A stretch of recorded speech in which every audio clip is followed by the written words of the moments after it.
मैं उन लोगों में से हूँ जिसका दिल, दिमाग और जुबान तीनों एक ही जगह पर आता है। तो जो बातें और जो वादे मैंने चुनाव प्रचार के दौरान किए थे, क्रमशः वही मुद्दे रहेंगे। कोई चेंज करने की जरूरत नहीं है, क्योंकि दिल से निकली हुई है और शिद्दत के साथ पूरा करूँगा। घोसी लोकसभा से जीत हासिल करने के बाद राजीव राय आज मऊ जनपद की नगर पंचायत चिरैयाकोट में अध्यक्ष रामप्रताप यादव के आवास पर आभार प्रकट करने पहुंचे। इस मौके पर पुष्प गुच्छ व हार की प्रेम की माला से अध्यक्ष रामप्रताप यादव व प्रधान मनाजित व मऊ आरजेडी अध्यक्ष जयप्रताप यादव ने दिल खोल कर स्वागत किया। इस मौके पर प्रधान भिक्खमपुर अच्छेलाल यादव, सपा के वरिष्ठ नेता हनुमान यादव, काजी सुभानअल्लाह, संजय यादव, मुन्ना यादव, रामकेश यादव, बलवीर सिंह, ब्रिजेश सिंह सहित क्षेत्र के तमाम मुअज्जिज लोग मौजूद रहे। मीडिया से रूबरू राजीव राय ने कहा कि जो चुनाव से पहले मुद्दे थे वो आज भी हमारे मानस पटल पर प्रमुखता से हैं। क्षेत्रीय मुद्दे जैसे बुनकरों के आर्थिक स्तर का उत्थान, नौजवानों के लिए रोजगार के लिए प्रयास ही मेरी प्राथमिकता होगी। इसी क्रम में उन्होंने कहा कि इंडिया गठबंधन के सरकार बनाने की संभावनाएं अभी भी प्रबल हैं। याद कीजिए, अटल जी की सरकार महज 13 दिनों की कहानी लिखकर अपनी किताब को बंद कर गई थी। ईवीएम पर राजीव राय ने कहा कि विपक्ष के मजबूत प्रतिरोध व उच्चतम न्यायालय के मजबूत दखल के नतीजतन पूर्व की सरकार इस मुद्दे पर बहुत कुछ दखल अंदाजी नहीं कर सकी। जुर्रत से हर फैसले की परवाह किए बगैर दरबार छोड़ आया हूँ सजदा किए बगैर।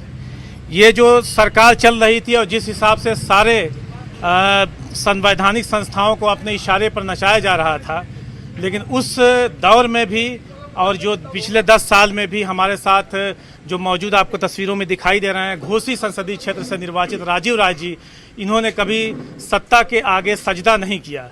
और आपको राजीव राय जी, आपको इस जीत की बहुत बहुत बधाई हो हमारी टीम की तरफ से। एक छोटा सा सवाल आप जल्दी में है कि जनता ने जनादेश आपके पक्ष में दे दिया। 1.25 लाख से ऊपर वोटों से आपने जीत, 1,63,000 वोटों से आपने जीत दर्ज की है। बहुत बहुत इसके लिए आप मुबारकबाद के मुस्तहिक है।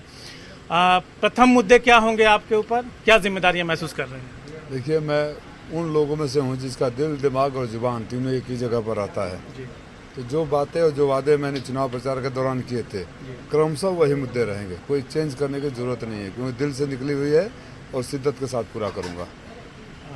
स्थानीय मुद्दे क्या क्या भी हैं? सब स्थानीय मुद्दे हैं। राष्ट्रीय अंतर्राष्ट्रीय बातें बाद में, घर ठीक रहेगा। हमारे यहाँ बेहाल बुनकर, बदहाल किसान और बेरोजगार नौजवान, तीनों मेरी प्राथमिकता है। तीनों की ज़िंदगी कैसे बेहतर हो, जो बुनकर है उनको कैसे राहत मिले, हमारे किसान भाइयों को कैसे फ़ायदा हो, और सबसे बड़ी प्राथमिकता बेरोजगार नौजवान मेरे रहेंगे कि अगले 5 सालों में अधिक से अधिक नौजवानों को नौकरी, सरकारी, प्राइवेट या रोजगार दिलवा पाऊँ, जिससे कि उनका घर भी खुशहाल हो और हमारी अर्थव्यवस्था भी सुधरे। एक कॉम्प्लीमेंट्री सवाल सर, कि देश की सबसे बड़े पंचायत में आप नुमाइंदा बन के जा रहे हैं और सबसे बड़े दल के रूप में एनडीए आई है, भाजपा आई है। कहाँ, किस जगह आप देखते हैं कि इंडिया गठबंधन सरकार बनाने के तर्ज पर अगर बात किया है तो कहाँ खड़ी है? अभी तो बहुत कुछ बाकी है। अटल बिहारी वाजपेयी जी वाला वो याद होगा, 13 दिन वाली सरकार जी, ठीक है। तो ये मान के चल जाना कि एनडीए सरकार बना रही है जी, थोड़ा प्री मैच्योरिटी होगा।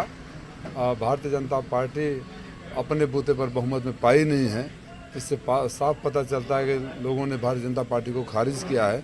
अब जो गठबंधन के साथी उनके साथ जाकर सरकार बना रहे हैं, उनसे हम पूछेंगे कि दिल पर हाथ रखकर सोचिएगा, उस घुटन भरी माहौल में आप अपनी जनता को क्या दे पाएंगे। आइए, लोकतंत्र की रक्षा के लिए इंडिया गठबंधन खुले दिल से स्वागत करता है। आए सरकार बनाए और जिस पार्टी को देश के लोग खारिज कर चुके हों, उस पार्टी से दूर हो जाए। ईवीएम पे क्या कहेंगे आप?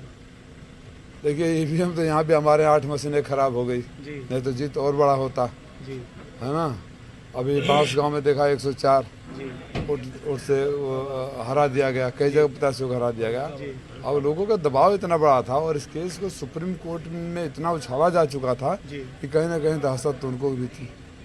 ठीक है, बहुत बहुत शुक्रिया। ये थे राजीव राय जी, जिन्हें आप सुन रहे थे, और इसी तरह की अन्य खबर पे आपको हम रूबरू कराएंगे लोगों से। बहुत बहुत धन्यवाद।